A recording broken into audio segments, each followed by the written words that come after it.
She walked quietly into the lecture hall, wearing a simple gray cardigan. At first glance, no one noticed her. She was just another face in the crowd, someone who clearly didn't belong. But what happened next would become legend. Within just 7 minutes, she would step up to the chalkboard and solve a problem that had stumped experts for years. A room full of the nation's brightest minds would go silent. The elite professor who mocked her would be left speechless.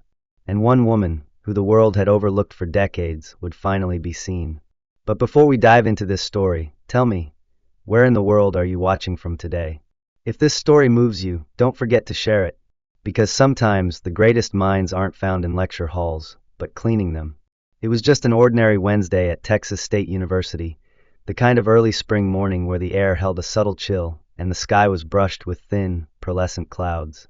The campus moved as it always did, students rushing between buildings, the faint aroma of coffee trailing from half-finished cups, and the rhythmic echoes of conversations blending into the hum of university life. Inside the prestigious Department of Mathematics, however, something uncommon was about to unfold. Professor Richard Harrington, known both for his contributions to theoretical mathematics and his reputation for intellectual elitism, was hosting a closed symposium on Riemann's hypothesis and its application to quantum encryption, a subject so niche and advanced. Most of the attending audience were either doctoral candidates or faculty members with decades of academic clout. The lecture hall buzzed with anticipation. Slides flickered on the giant screen, and whispered theories filled the rows. And then she entered. Sarah Mitchell slipped through the back door with the quiet familiarity of someone who'd walked these halls for years, though not for reasons that earned applause. At 37, she carried herself with a gentle humility. Her hair was pulled back into a loose bun, strands of silver beginning to weave through the brown. She wore no makeup, only a soft weariness on her face. Her clothes were modest, gray cardigan, white blouse, dark jeans, and sneakers, unmistakably utilitarian, the uniform of someone used to being invisible. Sarah clutched a small, worn notebook to her chest as she scanned the room for an open seat. Her eyes, however, sparkled with something rare, fierce curiosity. She wasn't supposed to be there. This symposium was by invitation only, meant for graduate-level participants. But Sarah had cleaned this building long enough to memorize every posted schedule, every unlocked door, and every professor's routine. She knew that this room would be packed, and that no one would question a woman in plain clothing slipping quietly into the back row, especially if she carried herself like she belonged there. She sat down silently, smoothing the cardigan over her blouse, heart pounding. She had dreamed of this, being in a room where ideas collided, where numbers danced freely and elegantly, unburdened by social status or degrees. From the podium, Professor Harrington cleared his throat. He was tall, thin, with a sharply trimmed silver beard and wire-rimmed glasses that gave his eyes a hawk-like gleam. His voice was cold, clipped with authority. Today's presentation, he announced, will explore a revised approach to Riemann's hypothesis. Some of you may find the implications for post-quantum encryption challenging, but I do not apologize for intellectual rigor. Laughter echoed, tight and sycophantic. Harrington's eyes drifted across the audience and paused, for just a second, on Sarah. She saw it then. That familiar twitch at the corner of his mouth. The subtle flash of disapproval. He didn't know her, not really. But he recognized her type. He saw her like so many others had. A woman out of place, unqualified, unwanted in a room like this. Sarah stared down at her notebook. She remembered that look. She'd seen it 3 years earlier when she applied for a custodial job at this very university. The hiring manager hadn't even looked at her resume when she saw Sarah's worn shoes and single mother exhaustion. She'd handed her a mop and pointed to the basement restroom. And Sarah had taken it, because jobs with benefits are hard to come by when you've dropped out of community college to raise a daughter alone. She worked nights, cleaned lecture halls and labs after hours, often pausing to copy half-erased equations off whiteboards onto paper scraps. Numbers spoke to her in a way people never did. Equations were pure, unbiased, honest. Her life was a constant calculation of trade-offs, laundry or lesson plans, overtime or sleep. But every break she got, every stolen moment in the quiet of an empty classroom, she spent with math. She taught herself advanced calculus by reading textbooks discarded by undergraduates. She solved integrals in her head while mopping floors. She dreamed in fractals. And yet here she was, pretending not to exist. A group of students whispered 2 rows ahead. "Who's the cleaning lady taking notes?" one murmured with a snort. Probably auditing. Harrington hates that. Sarah tightened her grip on her notebook. She didn't look up. She didn't need them to know her. Not yet. When the symposium began in earnest, she absorbed everything. Harrington's presentation was polished, but Sarah's trained eye noticed something odd. His proposed transformation in the fourth step of the equation. It introduced a discontinuity at the boundary condition. Subtle, easy to miss, but real. She checked again. Her heart thudded louder. He'd made a mistake. Her pulse quickened. She thought of raising her hand, but stopped herself. She'd learned long ago that voices like hers weren't welcomed in rooms like this. What if she was wrong? What if she misread it? What if she embarrassed herself? But something stirred. A voice inside that had grown louder with every night spent wrestling numbers instead of sleeping. A voice shaped by years of swallowing brilliance, so it wouldn't make others uncomfortable. A voice that was tired of being quiet. She raised her hand.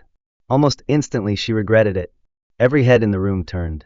Harrington's eyes narrowed, as if trying to place her. "Yes, ma'am," he said, dragging the last word with deliberate condescension. Sarah's voice came out quieter than she'd hoped. "Regarding the variable transformation in step 4, wouldn't that create inconsistencies when applied to the boundary conditions?" A hush swept through the room. A few students glanced at one another, surprised. One stifled a laugh. Harrington blinked. "And your name is?" "Sarah Mitchell," she replied, her voice steadying. "Facilities management." A ripple of amusement rolled through the audience. "Facilities," Harrington repeated, slowly, as if tasting the word. "And you believe you found a flaw in my derivation?" "Not a flaw," Sarah said, flushing. "Just a possible complication." He smiled, but it didn't reach his eyes. "My dear, perhaps next time you could focus on accessible pursuits. Cleaning is a noble profession." Laughter. This time louder. Sarah shrank in her seat. But she didn't look away. Because deep down, beneath the fear and the shame, she knew she was right. And something was about to happen that would rewrite every assumption in that room. She just didn't know it yet. The break between sessions came as a brief reprieve for Sarah, though it did little to calm the storm inside her. The echo of laughter still lingered in her ears, the way they had snickered, like she'd been a child crashing a dinner party.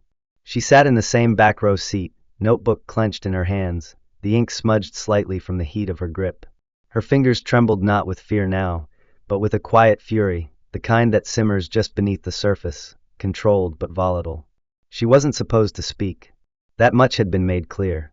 But she had, and what she'd said had landed like a pin dropped in a cathedral. Quiet, barely heard, but impossible to ignore. During the break, clusters of students and faculty moved out into the hallway, clutching coffee, gesturing toward chalkboard diagrams hastily sketched on notepads or phones. Sarah remained seated, afraid to move, not because she didn't have the right, but because stepping into the hallway now would mean more eyes, more whispers, more of that thinly veiled amusement disguised as civility. Instead, she stayed. A few rows down, two students glanced back at her. One was a redhead with a clipped British accent, the other a tall boy with wire-rimmed glasses, and a name tag that read Eric PhD candidate. They didn't speak to her, but their faces wore that look, the one people get when they've decided who you are without asking a single question. Eric leaned in toward his friend, murmured something, and they both chuckled before turning back to their papers. Sarah opened her notebook, staring down at the margin where she'd quickly rewritten Harrington's transformation. She rewrote the equation slowly, almost meditatively, adding a variable shift and rebalancing the limits. It wasn't just an inconsistency, it was a blind spot. A subtle assumption in the professor's derivation that broke down under certain modular conditions. She had no doubt now. But no one had asked her to prove it. She didn't want to prove anything to them, not yet.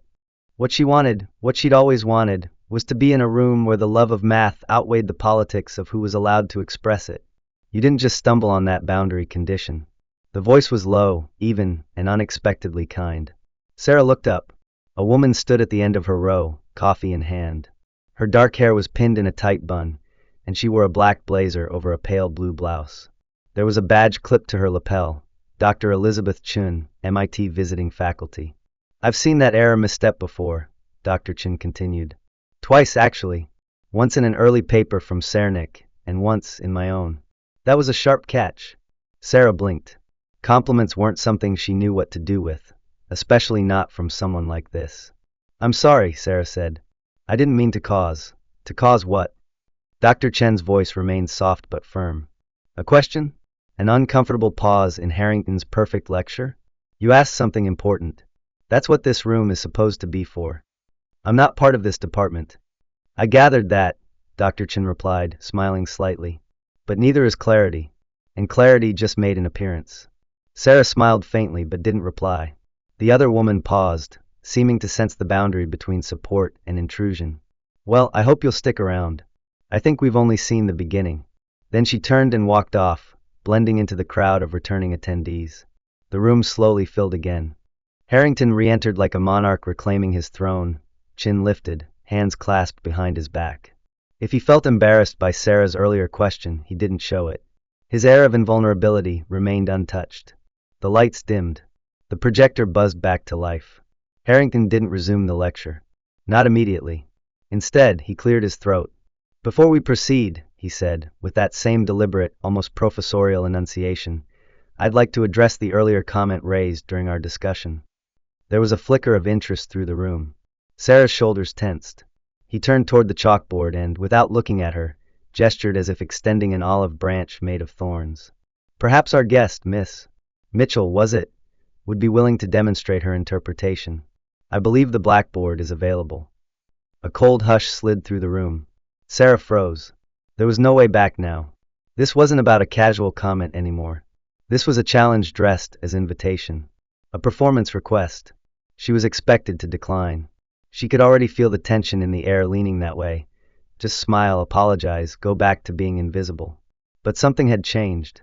Dr. Chen's words still echoed in her mind. Clarity just made an appearance. And perhaps more importantly, her daughter's voice from years ago still whispered at the edge of memory. Mom, when you show me math, it's like you're showing me magic. She stood. A few gasps, hushed whispers. A chair scraped loudly as someone shifted to let her through.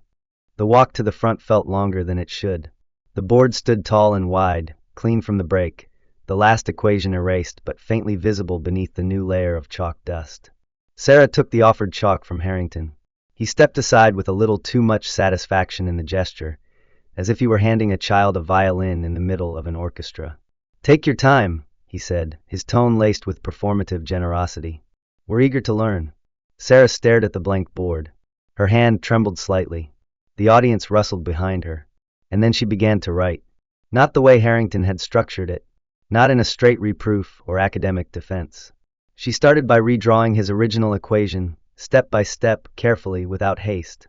Then, in the fourth line, the critical transformation, she paused. Here, she said, loud enough to carry, though her voice shook slightly, is where the boundary condition becomes unstable. The transformation assumes continuous behavior across the limits, but under discrete evaluation, especially when modular constraints are applied. This variable shift introduces error propagation that accumulates in quantum encryption matrices. No one laughed. She moved again, this time sketching an alternate path, slightly modified, reframed, and bounded properly. It took her less than a minute. When she stepped back, the board displayed both paths, the original flawed logic and her corrected version. They were identical in most places, but where it mattered, they diverged with surgical precision. Silence.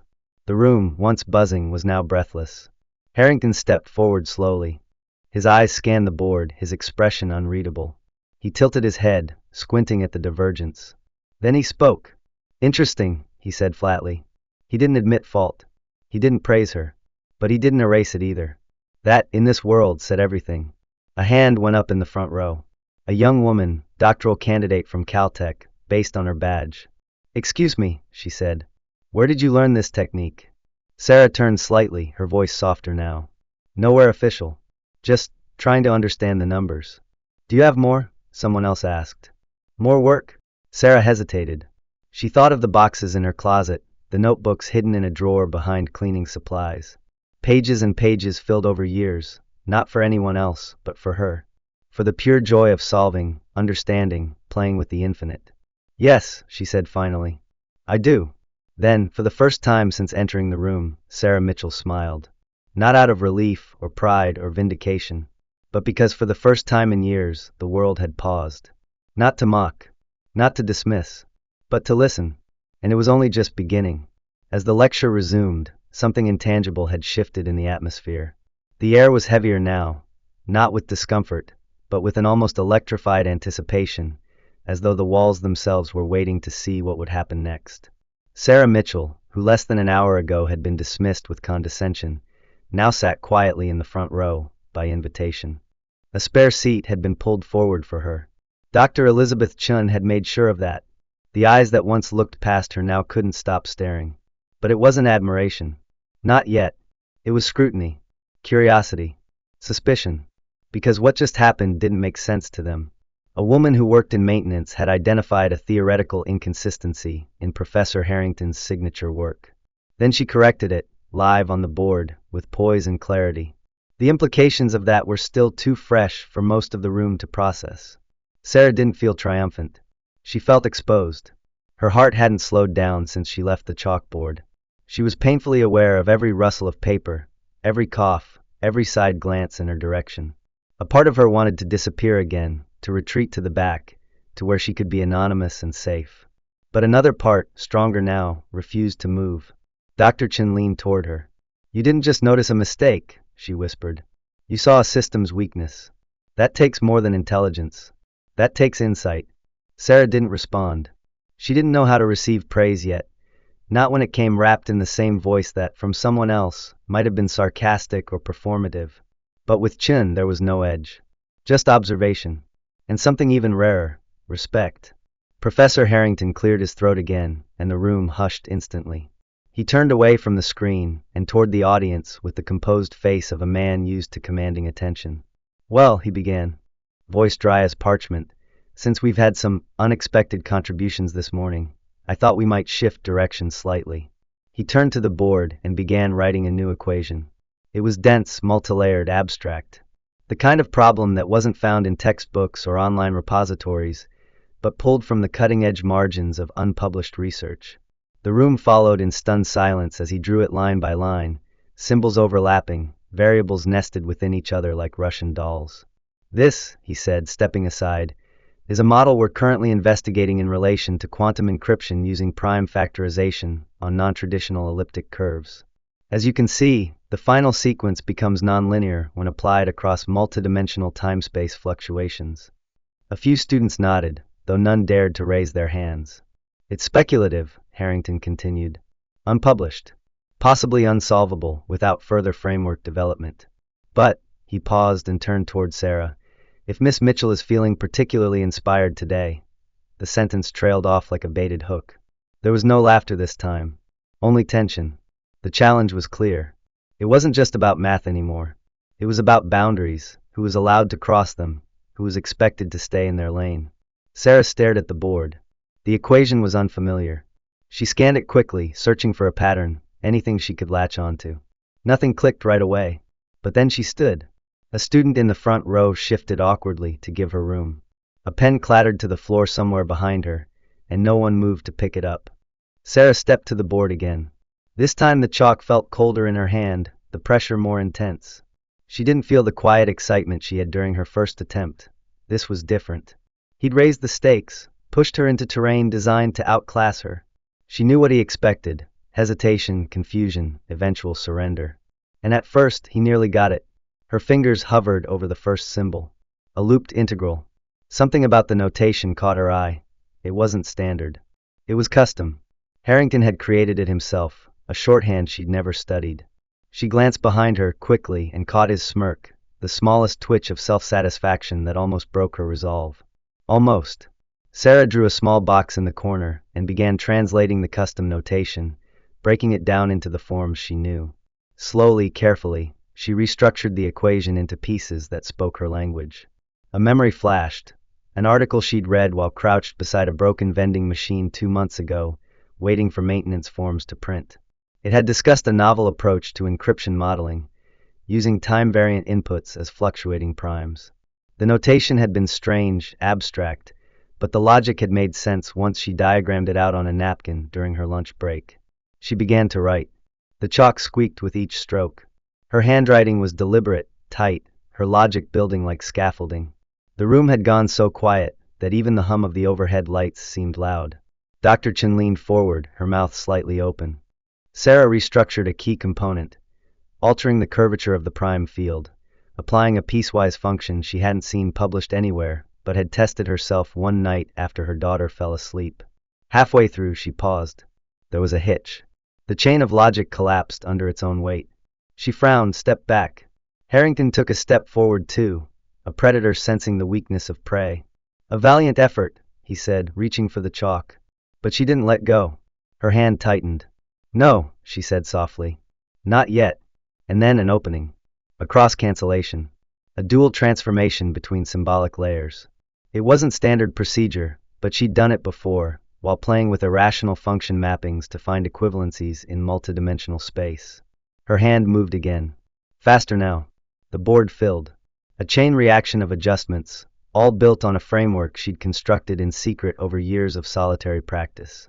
By the time she reached the final transformation, the entire board looked different.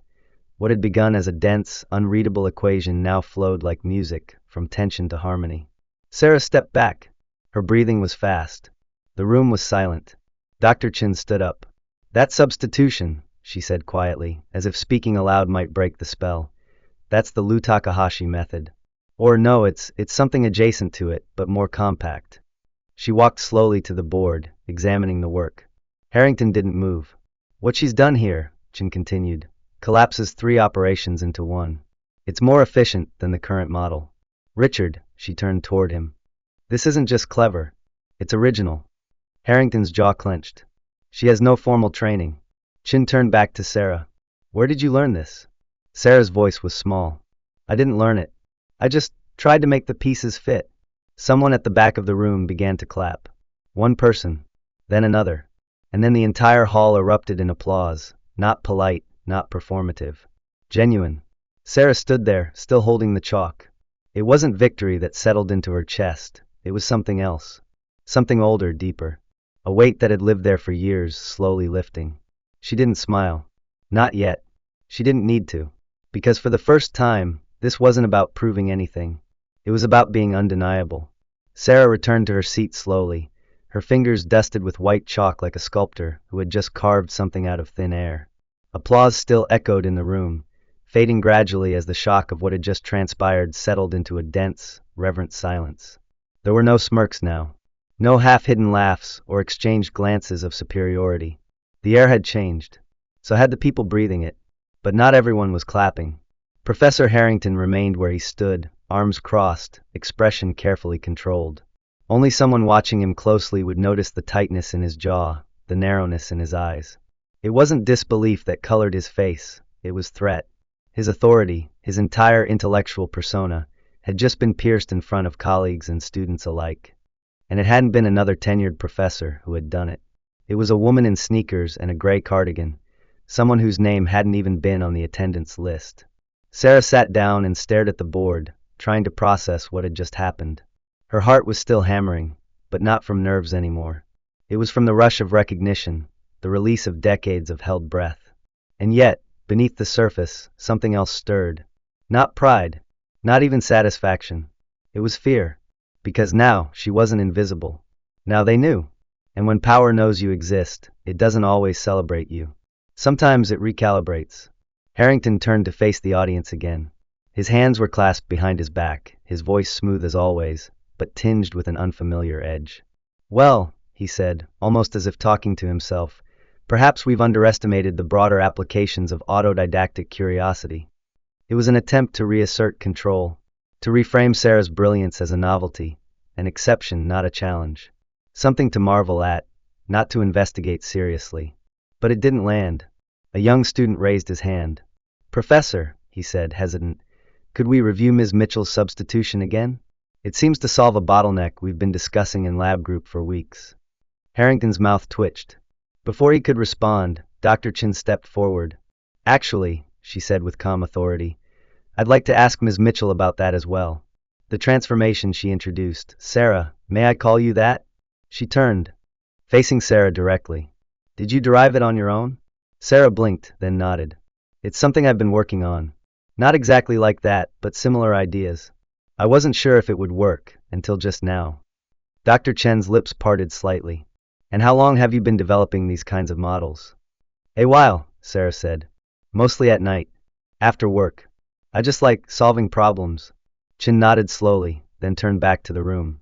I want to make it very clear, she said, that what we just witnessed wasn't a lucky guess or a trick. This was a demonstration of pattern recognition, abstract reasoning, and original synthesis of concepts that most graduate students struggle to understand, let alone create. What Sarah did is significant. And not just here. There it was, spoken out loud. No longer a fluke. No longer a sideshow. A declaration. Does she even have formal credentials? Someone whispered from the back, but their voice didn't carry far.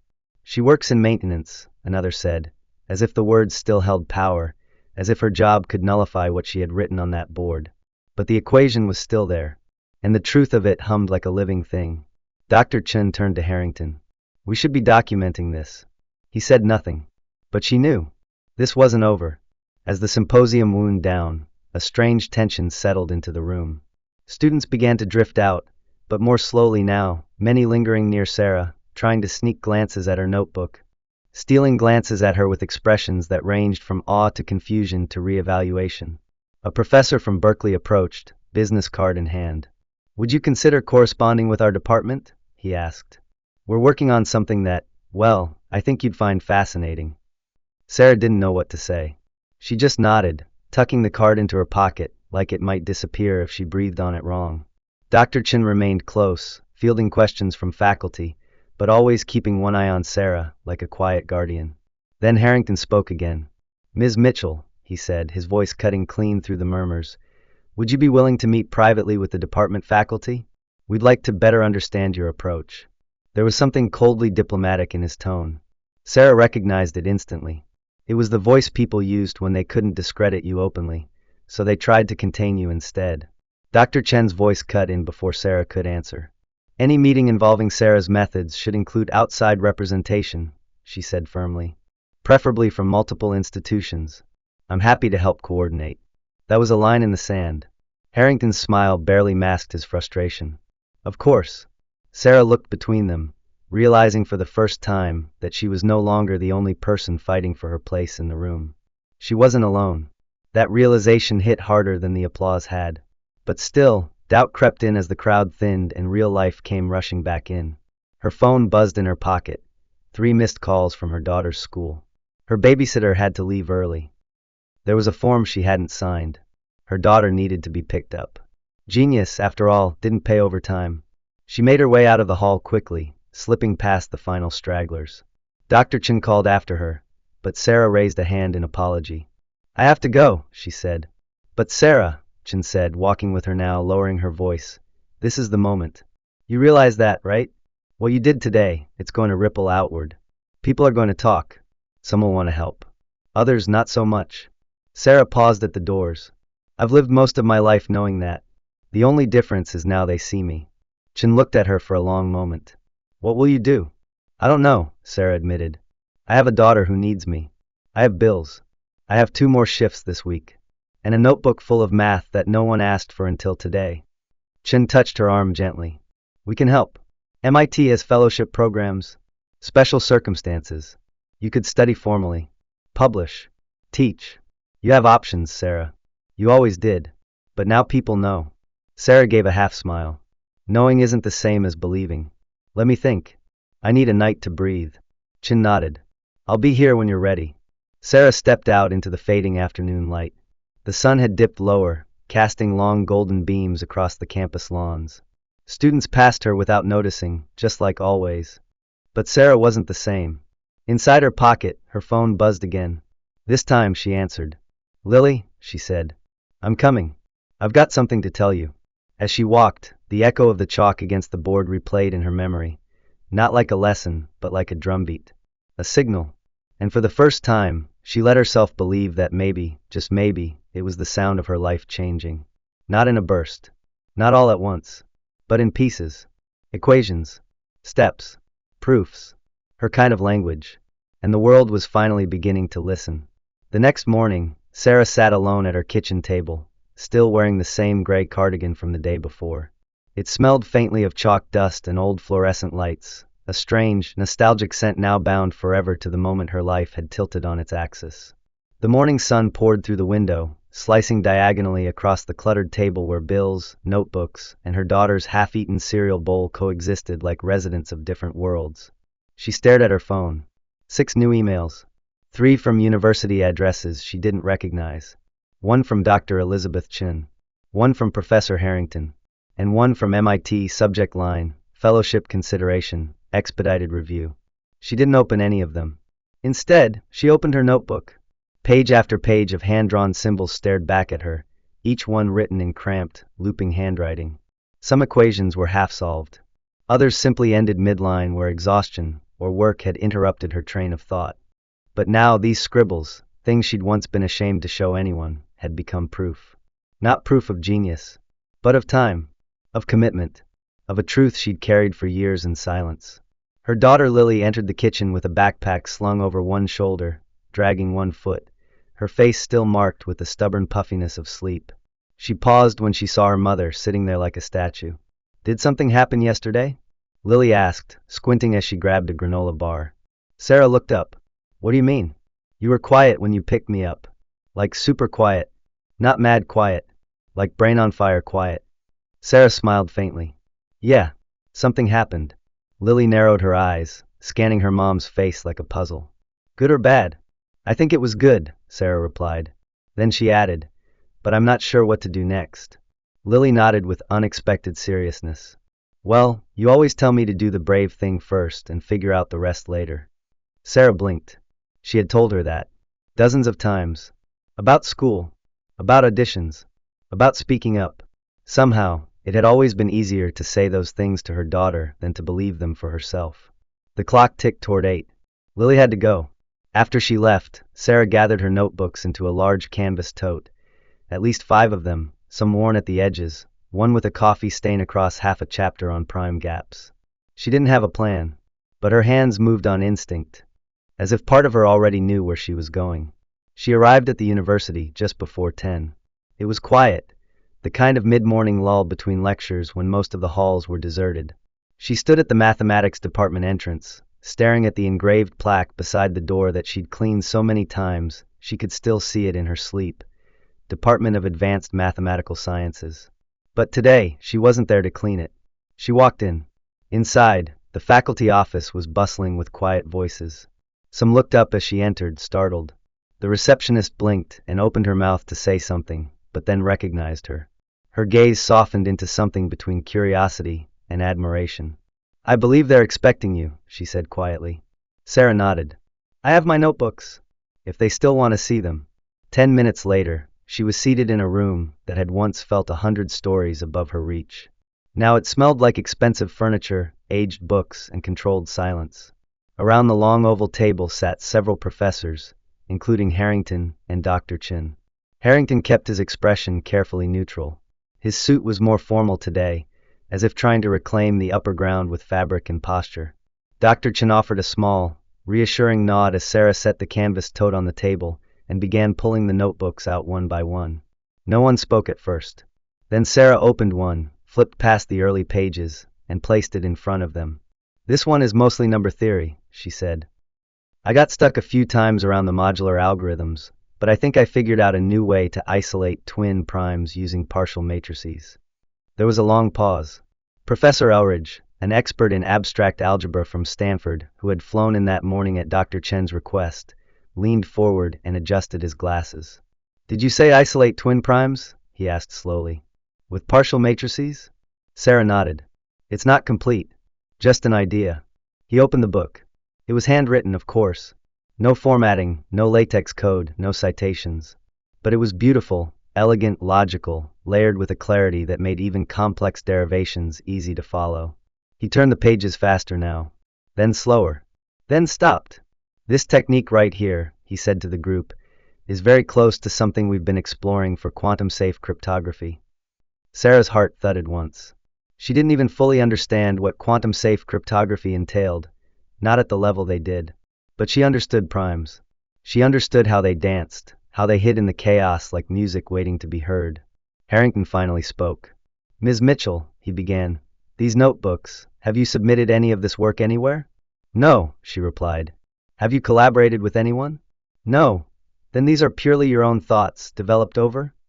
10 years, she said. On and off. Nights. Breaks. When Lily was asleep. Harrington looked down, then back up. Something in his expression had softened, not completely, but enough to chip away at the rigid pride he wore like armor. Extraordinary, he said, and the word felt strange coming from his mouth, like a foreign language he rarely spoke. Chin turned toward him. I think we're all in agreement, she said. This kind of intuitive pattern construction isn't just rare, it's almost impossible to teach. But it's here, on these pages. There was a murmur of agreement around the table. Elridge leaned forward. Sarah, if I may, would you consider presenting some of this work formally? At the Mathematics for Cryptography conference in D.C.? I know it's short notice, but we could sponsor you. Cover all expenses. Sarah's eyes widened. Present? Like give a talk. More than that, Chin said. We want to help you publish. Your work needs to be peer-reviewed and shared. This is how it begins. But I don't have a degree. I don't even know what you'd call half of what I've written. We call it promising, Elridge said. We call it original. Sarah sat very still. For years, she had been the invisible presence, the after-hours echo that vanished by dawn. And now, here she was, offered conferences, publication, funding, even mentorship. And yet, a question pressed at her ribs. Would they still listen once the moment faded? Would they still see her if the narrative stopped being unusual and started being inconvenient? Dr. Chin seemed to sense her hesitation. She placed a hand on Sarah's notebook gently. You don't have to decide today. But you should know, we're not offering this because of novelty. We're offering it because you belong in this room. Sarah looked around the table. She had feared it would feel like she'd crashed a party. Instead, it felt like someone had finally opened the door to a house she'd been building in her mind all along. I'll need time, she said. But I want to try. The room nodded as one. And as she left the building, sunlight catching the edge of her chalk-dusted sleeve, Sarah Mitchell understood something new. It wasn't just her mind they wanted, it was her story, her resilience, her proof that brilliance doesn't always bloom in classrooms. Sometimes it blooms in silence, in shadows, in notebooks no one was meant to see. Until one day, the world has no choice but to look. 6 weeks later, the lecture hall was different. Not because the architecture had changed. It was still the same high-ceilinged room with faded wooden chairs, pale green walls, and the faint scent of coffee and dry erase markers embedded into the very floor. But the way people sat, the way they looked toward the front, even the way their voices carried during breaks, everything had shifted. There was a new kind of energy in the air, expectant but grounded. Like a field of wires buzzing with low voltage, waiting for a spark. Sarah Mitchell stood at the front now. Not as an anomaly, not as a spectacle, but as the keynote speaker. The banner behind her read Mathematics for Cryptography Symposium Guest Session, Emerging Voices. It was hosted not just by Texas State, but in partnership with MIT and the Stanford Applied Mathematics Collective. And below the bold lettering of her name was a subtitle she hadn't chosen herself: Independent Mathematical Researcher Prime Variance and Transformative Pattern Recognition. She had argued against it. She didn't feel like a researcher. She wasn't sure if she liked the word independent. It sounded like a euphemism for outsider. But Dr. Chin had gently insisted, saying, You've earned it, Sarah. Let the world adjust to you, not the other way around. She looked down at the audience now, a sea of faces more familiar than foreign. Several professors who had once ignored her now leaned forward with pens ready. Graduate students scribbled notes before she even began. And in the front row, sitting with her legs crossed and a small notebook in her lap, was Lily, wearing a Texas State University hoodie and grinning like she might burst. Sarah took a breath. I want to start with a story, she said, her voice steadier than she felt. Not about mathematics, but about quiet. There were a few puzzled expressions. She continued. For a long time, I believed my mind was meant to be quiet. Not because it didn't work, but because I was told it didn't belong in rooms like this. I cleaned these halls. I scrubbed these chairs.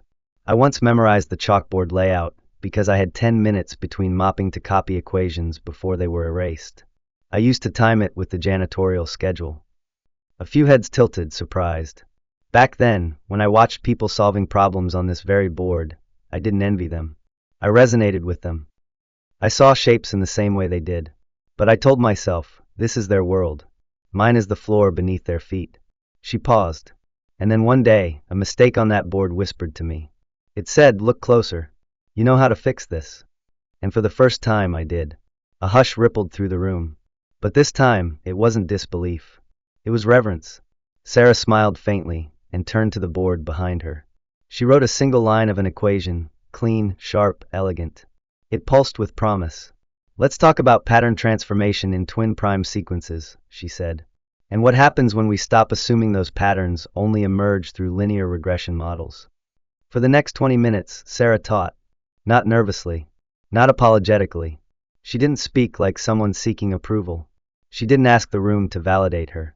She simply gave them something beautiful, something precise. She walked them through the algorithm she had developed for prime compression, not with jargon, but with imagery. She spoke of primes as dancers in a fog, each with their own timing, forming brief alignments that could be predicted, not with brute force, but with rhythm. She didn't read off slides. She used the board, just like she had in secret for years.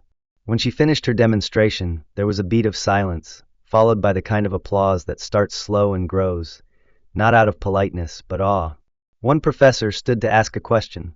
"Your compression method, is it adaptable to post-quantum encryption protocols?" he asked. Sarah nodded. "It wasn't designed for that, but it aligns well with modular key variants. There's a theoretical application I'm testing. I'd be happy to share." Another voice from the back. "Have you published your notebooks yet?" "I've submitted them," she said. "Dr. Chun and a team at MIT are helping with formatting and notation. I'm still learning the standard language. But the math is there." And just like that, the room began to shift again, not from curiosity to doubt, but from excitement to something more profound, collaboration. That afternoon, Sarah found herself sitting at a table outside the math building, her canvas bag beside her and a coffee, one she didn't have to clean up after, warming her hands. Professors stopped by one after another, dropping cards, making suggestions, proposing partnerships. The cryptography team from Stanford asked her to co-author a study. A woman from the University of Tokyo invited her to speak at a virtual conference. At some point, Lily joined her, sliding into the seat beside her with a slice of cake from the reception. "You were amazing," Lily said. Sarah smiled. "You sure? I didn't sound too nervous?" "You sounded like you belong," Lily said. "You always have." They just finally noticed. They sat there for a while, eating cake and watching the sunset wash gold over the campus. That night, Sarah returned home and did something she hadn't done in years. She pulled out her oldest notebook, the one with bent corners and childish equations scribbled in blue ink. It had her very first attempt at proving irrational roots in cubic sequences. It was sloppy. It was naive. But it was hers. She flipped through it slowly, page after page, memory after memory. This had been her classroom, her lab, her confessional. And now, for the first time, she allowed herself to see it for what it really was, evidence of a mind that never gave up. She didn't sleep much that night, but not from stress, from joy, from the quiet thrill of knowing that she no longer had to hide, that her thoughts had weight, that her daughter had witnessed her step into a light that no one else had thought to shine her way. And that light, soft at first, then bolder, was now impossible to turn off. The next morning, Sarah opened an email from the Department of Mathematics. Subject line, "Adjunct instructor offer fall semester." She read it once, then twice. Then she cried, not because it was the job, but because of what it meant, that she no longer had to wait for permission to teach. She had become the equation, unsolved for too long, now fully visible, now finally balanced. 6 months passed like a sequence folding into itself, recursive, exponential, and somehow beautifully coherent. Life didn't change overnight for Sarah Mitchell. It unfolded in precise increments, like the clean iteration of a well-structured proof. And as each variable aligned into place, the world around her began to make space for the kind of genius it had so long overlooked. She now stood daily in a different kind of classroom, not as an interloper, not as a guest or a curiosity, but as an instructor. Her name was etched in dry erase marker on the schedule board outside room 204, Adjunct Instructor, Advanced Pattern Recognition and Nonlinear Problem Solving Sarah Mitchell. The first time she'd seen it, she hadn't known whether to laugh or cry. So she'd done both. Quietly at 7:30 in the morning, alone in the hallway, leaning against the wall that used to echo the squeak of her mop bucket. Now she carried a canvas bag full of research papers and notebooks, not cleaning supplies. Now her hands were stained not with industrial soap but with ink, highlighter, and the chalk she sometimes still preferred, even though her classroom had digital boards. Students respected her. But more importantly, they listened to her. They stayed after class, they brought her coffee, they whispered reverently about how she could look at a dense wall of equations and find clarity, like she was brushing dust off a mirror. On campus, the whispers were different now. That's her. She was a janitor. She solved Harrington's equation. MIT offered her a fellowship. She's publishing a paper on prime gaps next month. She's mentoring cryptography undergrads. She taught herself. She taught herself. It was the phrase that followed her everywhere, as though it was the most impossible part of the story. And maybe it was. Because what kind of world allowed someone so brilliant to go unnoticed for decades? It was a question she asked herself often. But Sarah no longer felt shame when she looked backward. The years she'd spent mopping floors, solving equations in the quiet glow of late-night hallways, raising Lily on her own, they weren't lost years. They were formative. They had trained her in ways no curriculum ever could. They'd sharpened her observation, honed her intuition. Mathematics had never been an academic pursuit for her. It had been survival. Solace. Sanctuary. And now it was legacy. Lily, her daughter, had just transferred into the university's engineering program, on full scholarship. Sarah had helped her with the decision. Not with pressure, not with pride. Just quiet support. The same way she used to help her with algebra homework at the kitchen table, back when Lily believed her mother was just really good at math. Lily now knew the whole story. She had watched it unfold like a movie she never expected to be part of. And sometimes she still looked at her mother like she was witnessing magic. But not the kind that floats or vanishes. The kind that builds bridges, reshapes systems, and rewrites the way people are seen. There were still moments that caught Sarah off guard, like when she passed the room where she'd first raised her hand months ago, now dubbed informally by students as the Mitchell Room. Or when she received an email from a mathematics journal editor who had once rejected her inquiry for lack of credentials, now begging to publish her latest proof on dynamic encryption patterns. Or when she received a letter from a high school teacher in Nebraska. Your story inspired 3 of my female students to apply to STEM programs. One of them had dropped out. She re-enrolled after watching your video. Thank you. The video. It had gone viral. Of course it had. The lecture footage of her solving Harrington's equation had been uploaded by a student. Initially, it was shared among academic circles, but soon it spilled over into public channels, headlined on news sites, dissected in think pieces. Custodian solves equation that stumped professors. The headlines bothered her. Not because they were inaccurate, but because they missed the essence. It was never about the title. It was about access, recognition, respect. And so, after months of requests, Sarah finally agreed to do one interview. A live webcast hosted by a national science initiative with thousands of viewers across the country. She had been nervous, of course, but not because she didn't know what to say. She just didn't want to be reduced. I'm not a prodigy, she'd told the host plainly. I'm not even special. I just happen to hold on to something most people are forced to let go of, curiosity. Time tried to beat it out of me. Life didn't make room for it, but math always did.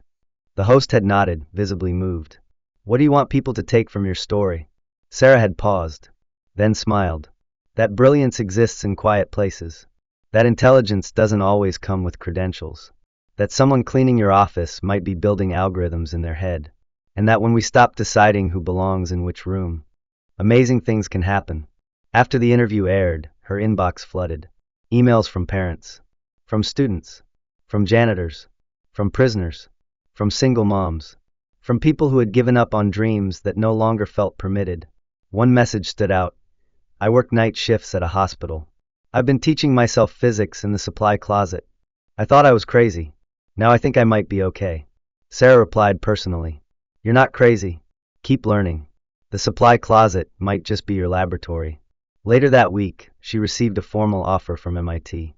A research fellowship. Full funding. Housing included. They wanted her on campus by the summer. Not just to study. To teach. To lead. To help redefine what an academic pipeline could look like.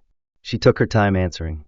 Not out of reluctance, but because she had learned, finally, not to rush into rooms out of gratitude. She would choose carefully now, with intention. She wasn't done at Texas State. Not yet. Not until the program she had helped design, a mentorship initiative for non-traditional learners, was fully funded and active. Not until her current students finished their final projects.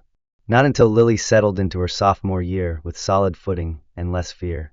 At night, in her tiny home, she still worked on equations. Not for approval, not for applause, just because they made her feel alive. She had recently begun drafting a book. Not a memoir. A guide. Mathematics between the margins. It started like this. This book is not written by a PhD. It is written by someone who sat in the back of rooms, who listened to lectures while polishing floors, who read equations like love letters scrawled across chalkboards no one thought she could read. This book is for anyone who ever believed they were too late, too broken, too far behind. You're not. Come closer. There's room at the board. And in the final pages, she wrote something she hoped Lily would read one day, long after Sarah had finished writing. The truth is, math didn't save me. I saved myself. Math just gave me a place to stand. The ceremony wasn't supposed to be emotional. It was academic, formal, black robes, polished podiums, well-rehearsed speeches, and neatly folded programs that spelled out names and degrees in serif fonts. It was the kind of event designed for tradition, not transformation. But as Sarah Mitchell stepped onto the stage at the spring convocation of Texas State University, the entire room rose to its feet. Not out of protocol, out of reverence. This time, there were no whispers of, "Isn't she the janitor?" No glances of skepticism, no murmurs behind cupped hands. Instead, people were holding their breath. Phones were lifted, not for gossip, but to capture a moment that meant more than applause. A moment that, for some, would become a story they told for years. I was there the day she spoke. The university had asked her to deliver the keynote address. The invitation had arrived 3 months prior, tucked between an acceptance letter from MIT's research program and a proposal to co-lead a mathematics initiative for underrepresented scholars. Sarah had read it 3 times before she believed it. Then she'd spent a week debating whether to accept. It wasn't the spotlight that scared her. It was the responsibility. She didn't want to be a symbol. She wanted to be a bridge. And bridges, she knew, needed to be built with care. Now, as she approached the lectern, she carried with her not a printed speech, but a simple stack of handwritten pages. Her notes were scribbled in black pen, with smudged corners and equations doodled in the margins. Because she couldn't stand before this room pretending to be someone else. Not a polished public figure, not an honorary intellectual, not a viral anomaly. She was still the same woman who had once fixed equations during midnight cleaning shifts. And that, she realized, was the point. She took a breath and began. When I was 16, she said, I fell in love with math the same week I dropped out of high school. The audience was silent. It wasn't because I didn't want to learn, she continued. It was because my mom got sick and I had to work. Numbers were the only part of my day that stayed consistent. They didn't judge. They didn't ask for resumes. They just asked if I could follow the logic. A few heads nodded. I didn't have a classroom back then. I had a mop, a library card, and a daughter who depended on me. I taught myself after work, at first on napkins and scraps, then in journals, and eventually, when I could afford it, in notebooks I filled cover to cover. She lifted one of those notebooks from the lectern. It was battered. The cover had peeled away in places. But it was full of something sacred, undeniable work. I kept these private for years, not because I was ashamed, but because I believed deep down that if I showed them to the wrong person, it might break something I wasn't ready to lose, my hope. A rustle swept through the audience. This wasn't the speech they'd expected. I never set out to be a disruptor, Sarah said. I set out to survive. I never tried to prove anyone wrong. I tried to make peace with the questions that wouldn't let me sleep at night. She placed the notebook down, looked directly at the graduating class. But something shifted. A moment came when staying silent became more painful than being misunderstood. I raised my hand one day, not because I thought I belonged, but because I couldn't bear not to speak. That line landed like a bell through stained glass. Maybe you've had that moment already, she continued. Maybe it's coming. When it does, I hope you remember this. Genius doesn't always arrive with credentials. Brilliance doesn't need permission to speak. And your voice, no matter where it comes from, might be the one that changes the room. Applause stirred. Slowly at first, then louder. Sarah waited for silence to return. This university taught me something profound, not because I sat in its classrooms, but because I scrubbed its floors. It taught me that learning isn't a privilege. It's a necessity. And when institutions finally make space for minds that look different, sound different, and arrive by different doors, we all rise. She closed her notes. And to every single person in this room who ever doubted their place in it, Don't just enter the room. Change it. Rewire it. Rewrite it. And when someone tells you that you don't belong, smile and say, "Watch me." The applause rose like a tide. In the audience, students stood. Professors followed. Then deans. Then parents. A standing ovation that seemed to swell not only for Sarah, but for every person in the room who had ever questioned whether their worth could be measured by access, by credentials, by status. As Sarah stepped down from the stage, she was greeted by dozens of students, some with tears in their eyes, others simply reaching to shake her hand or whisper thank you. One young man, barely 19, leaned in and said, "My mom works as a dishwasher. She solves puzzles in the break room. I'm going to bring her one of your notebooks. I think she needs to see what's possible." Sarah nodded, eyes shining. "Tell her I said hi."